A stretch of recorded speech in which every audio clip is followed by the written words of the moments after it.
Evet, bir dersin daha sonuna geldik. Hocam son ilave edeceğiniz bir sözünüz var mı? Varsa son sözünüzü de alalım, toparlayalım. Var.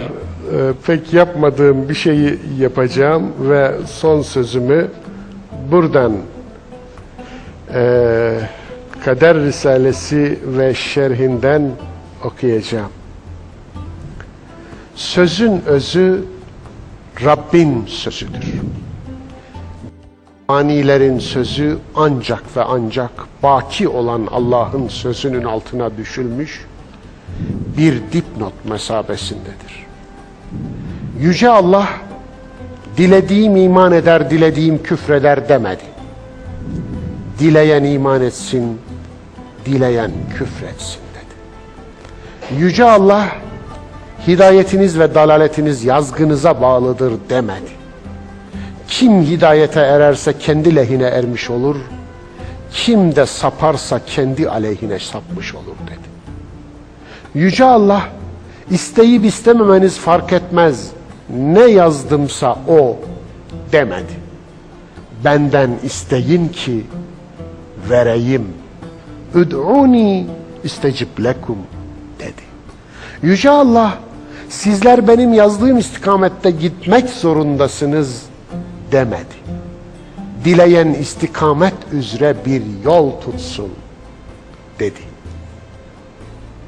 Yüce Allah, başınıza gelen benim size yazdığım yüzündendir demedi. Kendi yüzünüzdendir dedi. Yüce Allah, biz her insanın çabasını kendi kaderine bağlı kıldık demedi. Tam aksine biz her insanın kaderini kendi çabasına bağlı kıldık dedi. Yüce Allah, ben değiştirmeden siz değişemezsiniz demedi. Kendi nefsinizde olanı kendiniz değiştirebilirsiniz dedi. Yüce Allah, benim kendisine imanı ve salih ameli yazdıklarım kurtulmuştur demedi. İman edenler ve salih amel işleyenler kurtulmuştur dedi.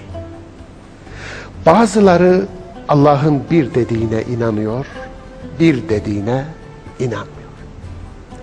Allah'ın her şeyi yazdığına inanıyor ama Allah dilediğini siler kelamına inanmakta zorluk çekiyor. Onun yazma gücüne inanıyor, yazdığını bozma gücüne inanmıyor. Bazıları Allah'ı hükmünün mahkumu görüyor, hükmünün hakimi göremiyor. Kimisi kaderciliğine mazeret olarak Allah'ın ilmini gösteriyor. Böyle yapanlar Allah'ı kendi bilgisine mahkum ettiklerinin farkına dahi varmıyor. O zatını tanıtırken buyuruyor ki وَهُوَ الْخَلَّاقُ الْعَلِيمُ. O daima, hep, sürekli yaratandır, her şeyi bilendir. Bazıları onun her şeyi bilen alim olduğuna inanıyor, fakat her an yaratan olduğuna inanmıyor. Bazıları onun her şeyi bilen alim olduğuna tam inanıyor da, fakat her an yaratan hallak olduğuna tam inanmıyor. Hallak demek, yaratma işinden elini bir an bile çekmeyen demektir. Hallak demek, yaratma işini zatına meslek edinen demektir. Hallak demek, insan beninin her an yeniden yaratıldığını insana haber vermektir. İnsanın kendini değiştirebilme yeteneğini insana hatırlatmak demektir. İnsanı bu imkanı kullanmaya davet etmek demektir. Zaten Hazreti Nebi'nin 2 günü bir olan ziyandadır. Men isteva yevma fehuve mağbunun sözü Hallak isminin sırrına vakıf olan bir aklın vardığı sonuçtur. Allah'ın Hallak oluşuna iman etmek, onun her şeyi yazıp bir köşeye çekildiğini kabul etmemektir. Zira o her an hayata ve varlığa aktif müdahildir. Kulle yevmin huve fî şen. Allah'ın Hallak oluşuna iman etmek, onun irade, akıl ve vicdan verdiği insanın hayatının ta içinde olduğuna iman etmektir. Buna iman etmek ise kulun iradeli fiillerinin hallak olan Allah'ın bir sonraki yaratışına sebep teşkil ettiğine iman etmektir. Kulun iradeli fiillerinin Allah'ın bir sonraki yaratışına sebep teşkil ettiğine iman etmektir. Buna iman etmek, ana mahkum olmamaktır. Bu an ister geçmişe, ister bugüne, ister geleceğe ait olsun. Hiçbirine mahkum olmamaktır.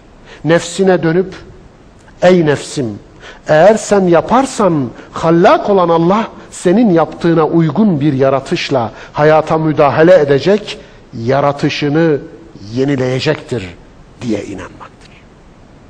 Zira o akıl ve irade ile imtihan ettiği insanın emeğine saygı duyandır. İnsan için sadece çalışmasının karşılığı vardır. وَاَلَّيْسَ لِلْاِنْسَانِ اِلَّا مَا سَعَى. Ey insan!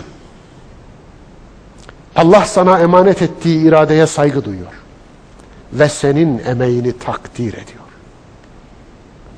Sen de kendi emeğine, kendi iradene saygı duy, kendi emeğine saygısızlık etme. Etme ki Nemrutlara, Firavunlara, Ebu Leheblere, özetle zalimlere ve ceberut yönetimlere gün doğmasın. Emeğine saygısızlık edersen Allah'a saygısızlık etmiş olursun. Zira sen bizzat Allah'ın emeğisin. Teşekkür ederim.